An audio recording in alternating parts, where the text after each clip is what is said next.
ఒక ప్రాణాన్ని కాపాడడానికి 16 కోట్ల రూపాయలు కావాలంటే లక్షలాది మంది కదిలారు. ఒక ప్రాణాన్ని తీయడానికి కేవలం కుల అహంకారం చాలు. కొందరు రాక్షసులు తెగబడ్డారు. ఒకే సమయం 2 రాష్ట్రాలు, 2 పసిబిడ్డలు. కానీ ఒక దగ్గర మానవత్వం సంజీవిని అయ్యింది, మరో దగ్గర మూర్ఖత్వం బలిపీఠమైంది. ఇది 2 రాష్ట్రాల మధ్య పోలిక కాదు, 2 వ్యవస్థల మధ్య వ్యత్యాసం. పునర్వికకు తక్కిన పునర్జన్మ, కుమ్మెర పాపకు జరిగిన అన్యాయం ఈరోజు మన టాపిక్. ఆంధ్రప్రదేశ్లోని కర్నూలు జిల్లాకు చెందిన 11 నెలల చిన్నారి పునర్వికకు సోకిన వ్యాధిని తగ్గించడానికి అయ్యే ఇంజెక్షన్ ధర 16 కోట్లు. ఒక మధ్యతరగతి తండ్రికి అది అసాధ్యం. కానీ సోషల్ మీడియా ఒక యుద్ధం ప్రకటించింది.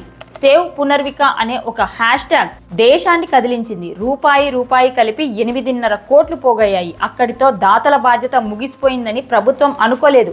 మిగిలిన మొత్తం మా బాధ్యత అని ఏపీ ప్రభుత్వం ముందుకొచ్చింది. టెక్నాలజీని సరైన దారిలో వాడితే ఒక ప్రాణాన్ని ఎలా నిలబెట్టొచ్చో ప్రపంచానికి చాటి చెప్పారు వారంతా. కానీ సరిగ్గా పక్కనే ఉన్న మన తెలంగాణలో ఏం జరుగుతోంది?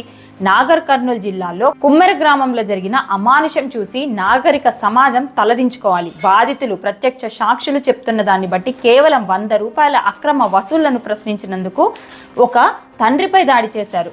ఆ గొడవలో 2 నెలల పసికందును కాలితో తన్నారనే వార్తలు నిజంగా గుండెలను పిండేస్తున్నాయి. 16 కోట్లు ఉన్నా ప్రాణం కాపాడుకోవచ్చని ఒక పక్క రాష్ట్రం నిరూపిస్తే ఇక్కడ కులం అనే క్యాన్సర్తో పసిపాప ప్రాణాన్ని బలి తీసుకున్నారు. మనం 16 కోట్లు ఉన్న ఇంజెక్షన్ను తెచ్చుకోగలిగాం, కానీ మనుషుల మధ్య ఉన్న ఈ కుల వివక్షకు మందు కనిపెట్టలేకపోతున్నామా? బాధితుల ఫిర్యాదు చూస్తే పోలీసులు మొదట ఎందుకు వెనకడుగు వేశారు? రాజకీయ పలుకుబడి ఉంటే చట్టం తన కళ్ళకు ఉన్న గంతలను మరింత బిగించుకుంటుందా? నిందితులను వదిలిపెట్టే ప్రసక్తి లేదు అని స్థానిక ఎమ్మెల్యే చెప్తున్నారు. కానీ నా ప్రశ్న ఏంటంటే, ఎఫ్ఐఆర్ నమోదులో జాప్యం చేసిన అధికారుల మీద చర్యలేవి? చట్టం ముందు అందరూ సమానమే అని నిరూపించాల్సిన బాధ్యత హోంశాఖపై లేదా? ఏపీ ప్రభుత్వం పునర్విక కోసం చూపిన చొరవ తెలంగాణ ప్రభుత్వం ఈ బాధిత కుటుంబం కోసం ఎందుకు చూపడం లేదు? కుల వివక్ష చట్టాలు కేవలం అసెంబ్లీలో ప్రసంగాలకే పరిమితమా?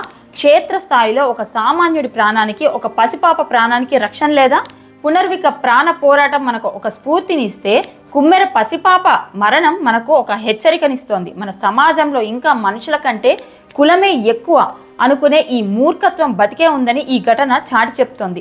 ప్రభుత్వం నుంచి మనం కోరుకునేది రాజకీయం కాదు, నిష్పక్షపాతమైన విచారణ, తక్షణ న్యాయం. ఆ పసిపాప మరణానికి కారణమైన వారు ఎంతటి వారైనా సరే చట్టం ముందు దోషులుగా నిలబడాలి. ఇది కేవలం ఒక వార్త కాదు, ఒక తల్లి ఆవేదన, ఒక సమాజపు నిరసన.